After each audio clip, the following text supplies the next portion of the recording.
Hola clase! Welcome to my yard. This is apparently the only spot with good lighting. Let's dive into it. This week we're not really going to learn any new topics, but I do want us to compare two units we've done that are very similar. And I'm talking about conjugating verbs. When we were still back in the classroom, we looked at how to conjugate a verb that ended with the letters AR. And one of the big units we've been working on now online is how to conjugate verbs that end in ER. So before we go into that, let's do a quick review of both of these. Here are our rules for conjugating an AR verb. Hopefully they look somewhat familiar.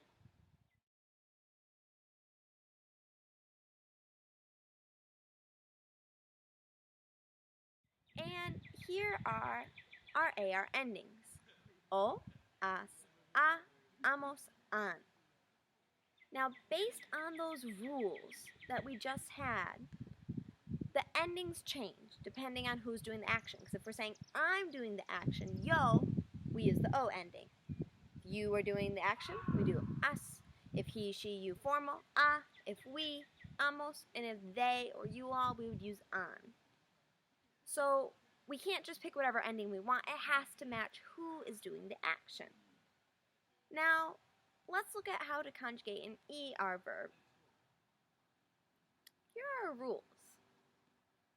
If you need to, rewind and compare it to what are the rules for conjugating an AR verb. If you'll notice, there's only one difference. We drop the last two letters.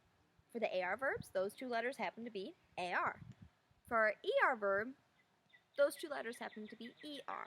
So the pattern is the same, but the rules are different just because the letters are a little different. Now let's look at our endings for the ER endings. Kind of similar, but still different. O, es, hemos, en. It kind of follows the same pattern. Both the yo ones have O. The to form, they both end with the letter S. And for the he, she, you formal, or the el, ella, usted form, it's just one letter. For the nosotros, the we form, it's got that mos. And for the they form, it ends in the letter N. So they're similar, but for the AR endings, we use the letter A. For the ER endings, we use the letter E. So hopefully that idea isn't too confusing, but this week we're going to practice that. I'm going to give you an AR verb or an ER verb, and you're going to have to see how to conjugate it. You have to remember which endings to use and which endings go with which subject pronouns. So, that's really all I got for you this week, Class A. And I want to say, you guys are doing great.